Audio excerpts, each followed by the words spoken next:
2000 Pongal season, പുതുവർഷം തുടങ്ങുന്നു, millennium അല്ലെ, മിലേനിയം തുടങ്ങിയ ആ ഒരു സീസണിൽ പ്രധാനമായിട്ടും അന്ന് തിയേറ്ററിൽ ഉണ്ടായിരുന്ന രണ്ട് മെയിൻ സ്ട്രീം സിനിമകളാണ്. അതിലൊന്ന് ഞാൻ പറഞ്ഞ പോലെ വിജയകാന്തിൻ്റെ വാനത്തെ പോലെ, വിക്രമൻ എന്ന ഹിറ്റ് മേക്കർ, അദ്ദേഹം കുടുംബ സിനിമകളുടെ ഒരു സംവിധായകനായിരുന്നു. ഒരുപാട് ഹിറ്റുകൾ അദ്ദേഹം ഒരുക്കിയിട്ടുണ്ട് ആ ഒരു കാലഘട്ടത്തിൽ.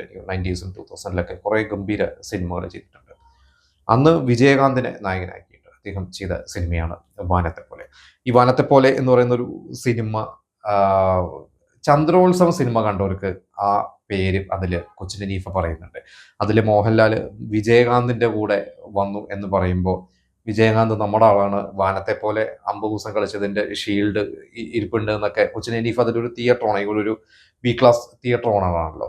അപ്പോൾ വാനത്തെ പോലെ എന്ന് പറഞ്ഞ സിനിമ എത്രമാത്രം അന്ന് ജനകീയമായിരുന്നു, അല്ലെങ്കിൽ ആളുകളുടെ ഇടയിൽ കേരളത്തിലും അത് ഹിറ്റായിരുന്നു എന്നുള്ളതാണ്.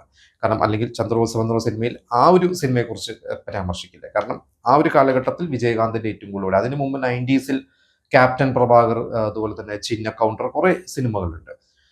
പക്ഷെ വാനത്തെ പോലെ അതൊരു വേറൊരു പ്രത്യേക തരത്തിലുള്ള ഒരു വിജയമായിരുന്നു ഒരു ഫാമിലി ഓഡിയൻസിൻ്റെ ഇടയിലേക്ക്. അതിൽ വിജയകാന്ത് ഒരു ഡബിൾ റോള് ആണ് ചെയ്തിരിക്കുന്നത്. പിന്നെ മീന, പ്രഭുദേവ, വലിയൊരു സ്റ്റാർ കാസ്റ്റാണ്. ആ സിനിമയ്ക്ക് ആ വർഷം സ്റ്റേറ്റ് അവാർഡ്സ് കിട്ടിയത് ബെസ്റ്റ് സിനിമയും അതുപോലെ തന്നെ ബെസ്റ്റ് ഡയറക്ടർ, മികച്ച സിനിമയ്ക്ക് മികച്ച സംവിധായകനുമുള്ള അവാർഡ്സ് കിട്ടി. നാഷണൽ അവാർഡ് ആ വർഷത്തെ ഏറ്റവും ജനപ്രീതി നേടിയ സിനിമയ്ക്കുള്ള നാഷണൽ അവാർഡ്. അത് തന്നെ വലിയൊരു അച്ചീവ്മെന്റ്. കാരണം നാഷണൽ അവാർഡ് എന്ന് പറയുമ്പോൾ ആ വർഷം എല്ലാ ഭാഷയിലും കൂടിയിട്ടുള്ള സിനിമകൾ സെലക്ട് ചെയ്യുന്നതാണ്. അത് എനിക്ക് തോന്നുന്നു മലയാളത്തിലൊക്കെ അങ്ങനെ കിട്ടിയിട്ടുണ്ടോ എനിക്ക് ഓർമ്മയില്ല. കാരണം ഗോഡ് ഫാദറിന് അന്ന് കിട്ടുമായിരുന്നു, പക്ഷെ ഗോഡ് ഫാദറിന്റെ കൂടെ അന്ന് മത്സരിച്ചത് ചിന്നത്തമ്പിയായിരുന്നു പ്രഭുവിന്റെ. അപ്പോൾ എപ്പോഴും അങ്ങനെയാണല്ലോ, കൂടുതലും ഹിന്ദിയിലും തെലുങ്കും തമിഴൊക്കെയാണ് കൂടുതൽ കളക്ട്, ഏറ്റവും കൂടുതൽ പല സംസ്ഥാനങ്ങളിൽ കളക്ട് ചെയ്തത് വെച്ച് നോക്കിയിട്ടാണ് ആ അവാർഡ് കൊടുക്കാറുള്ളത്. ഈ സിനിമ അന്ന് തെലുങ്കിലും കന്നഡയിലും ഒക്കെ റീമേക്ക് ചെയ്തിട്ടുണ്ടായിരുന്നു. അവിടെ ഒന്നും പക്ഷേ എനിക്ക് വാനത്തെ പോലെയുടെ വിജയം നേടിയിട്ടില്ല എന്ന് തോന്നുന്നു. 250 ദിവസത്തോളം ആ ഒരു സിനിമ അവിടെ സെന്റേഴ്സിൽ തന്നെ ഓടിയിട്ടുണ്ടായിരുന്നു.